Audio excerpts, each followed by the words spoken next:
Hi guys, so we are at page 230, and we are still at Trail Guide to the Body.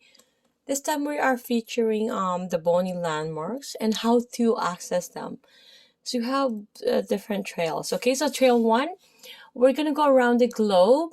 Okay, so we're going to palpate the bones and bony landmarks of the cranium and face. So from A, the occiput, the EOP, again, this makes me smile every time I see EOP, which stands for external occipital protuberance. Okay, we're heading to the superior nuchal line, and we're heading to the temporal bone.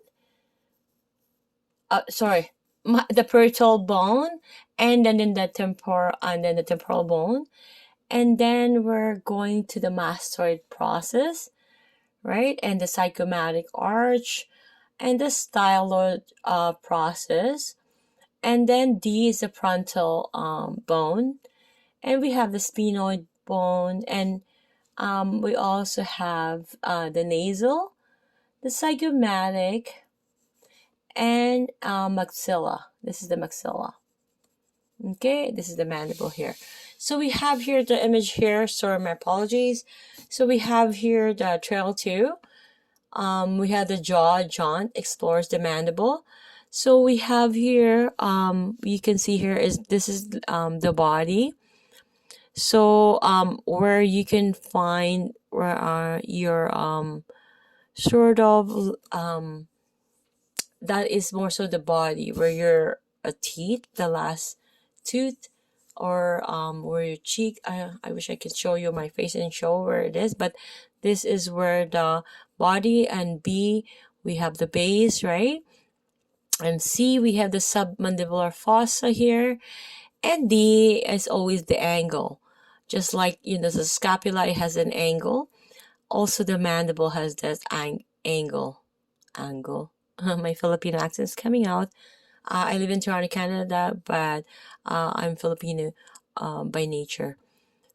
So E, we have here the ramus here, and F is the coronoid process.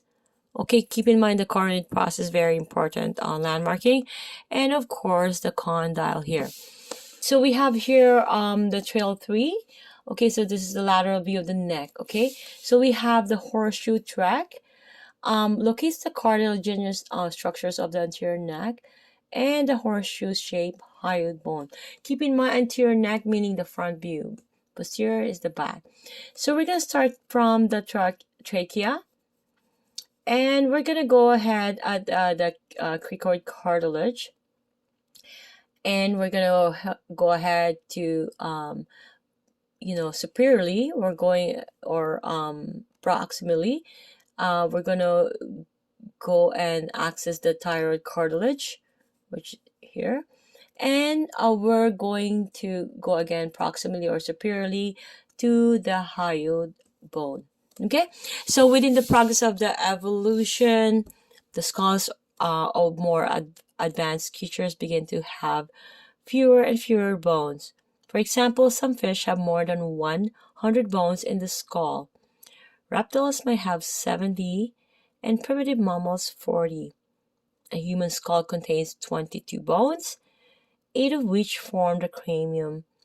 Form and design perspective, this makes good sense. So fewer bones means fewer sutures, and fewer means greater protection. Okay, so you see it's more protected that way because the less sutures is more protection. Okay, it's protecting the brain. And keep in mind, like, the brain doesn't have any pain receptors, right? So the only pain that, let's say if they're gonna do a brain surgery, the only pain will be on the outer part, and they're gonna have to cut that open. But whether you touch the brain or not, during the surgery, it can't have any pain. It doesn't have any pain receptors. Okay, see you guys in the next video.